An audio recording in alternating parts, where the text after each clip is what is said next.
Previously, we were looking at ionic bonds, polar covalent bonds, and nonpolar covalent bonds. And now we're going to take those bonds and we're going to scale them up into a bigger picture to look at entire molecules.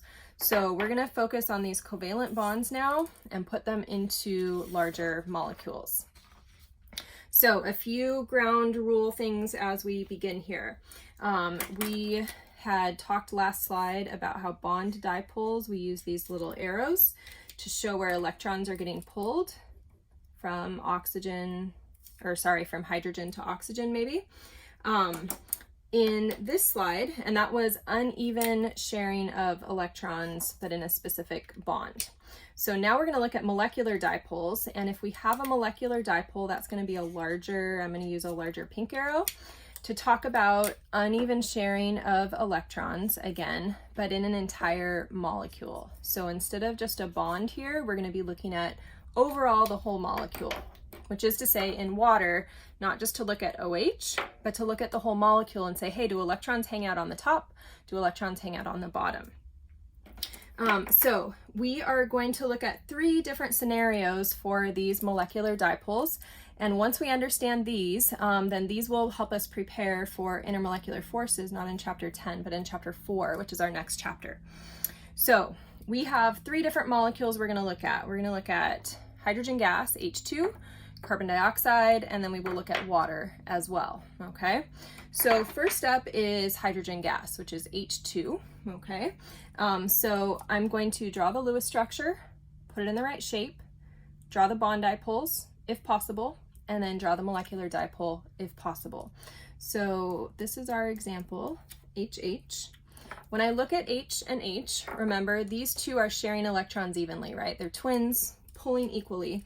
So I would say that here there is no bond dipole. There's not a tug of electrons to one side or the other. As a result, when I talk about the molecule scale here, I could say that my electrons are shared evenly in the molecule.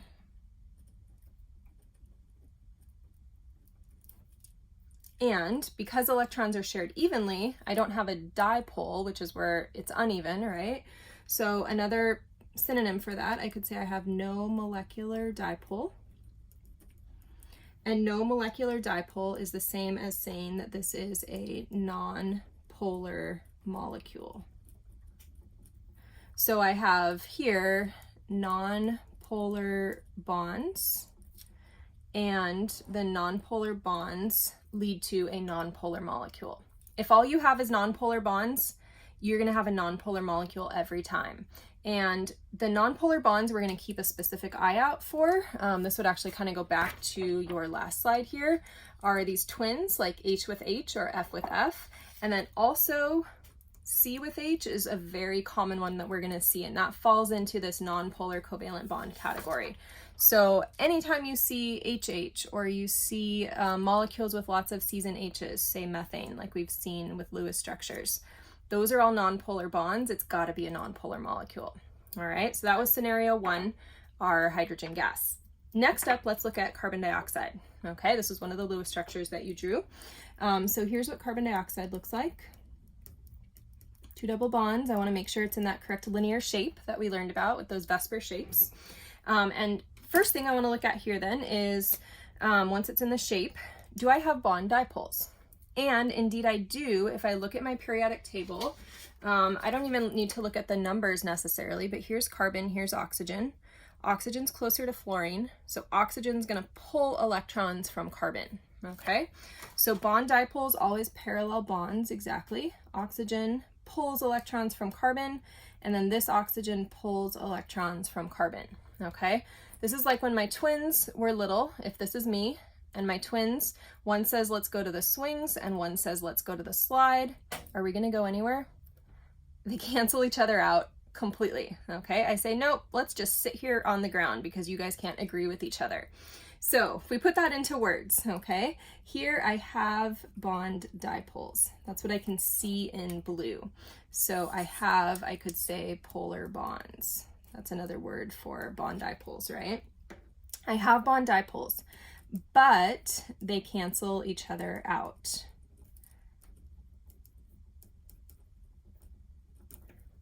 Okay, therefore, the electrons in the molecule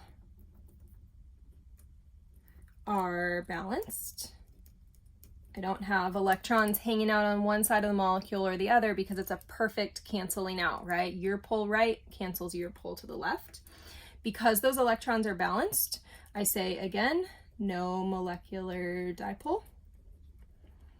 And no molecular dipole is the same as saying this is a nonpolar molecule. All right, so now I have polar bonds, as long as they cancel, can also lead to a nonpolar molecule. So we just have kind of that symmetry on the molecule.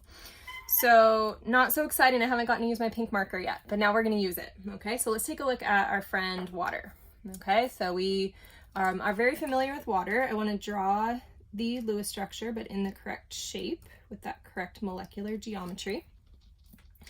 And as I look at this, now I want to put bond dipoles on it. So when I look at oxygen and hydrogen, right, even without numbers, here's oxygen, and then hydrogen fits right here between boron and carbon. So oxygen pulls electrons from hydrogen, just like we saw on the last slide.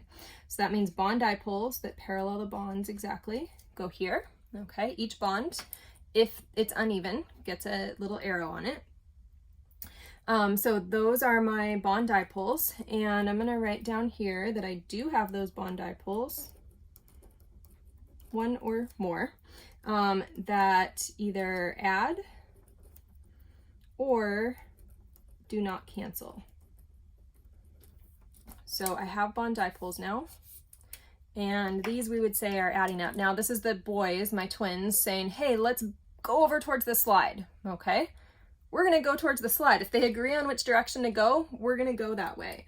And so what happens here is, in terms of electrons, I can say the electrons in the molecule are shared unevenly. We're not stagnant, but we're actually pushing electrons in one direction. So shared unevenly. And as a result of that, I get a molecular dipole. Molecular dipole, we're going to show here, if I have two bond dipoles that are not canceling, I want to average them, which means I go down the middle of them and say, hey, down here's the positive side of the molecule, and up here is the negative side of the molecule. So now I have a molecular dipole, and a synonym for that is I can say that I have a polar molecule. So big pink arrow is the same as saying we have a molecular dipole, which is the same as saying we have a polar molecule. All three of those are synonyms. So those are your three scenarios for your different sharing evenly or not in a molecule. Note one little thing, if I sketch my water over here and I forgot to put it into the shape, if I go through this whole process and I was to draw my bond dipoles out like this, if I don't use the correct shape, I might get the wrong answer and say, do those cancel? Right? It looks like the carbon dioxide now because I didn't put it into that correct bent shape. So I don't want to have the wrong shape because that could throw off all of my conclusions. So now you can go back to all those pages where you drew Lewis structures, and you can, let's see if I can grab one real quick here. So you're on a page like this. Now you can draw your bond dipoles in. If there is one, you can draw a molecular dipole. And if you have that molecular dipole, then you will say, yes, this molecule is polar, all right? And polar things tend to mix with water because we'll learn in the next few chapters that like dissolves like. So if you're polar, you're like another polar molecule.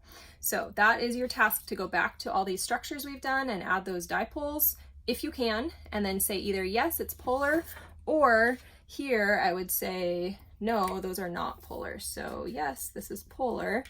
And then these I would say are not polar. So you might write a no or a no. All right. So great job through this chapter. You have a recap of all the terms and a couple pictures here at the end. And that wraps up chapter 3.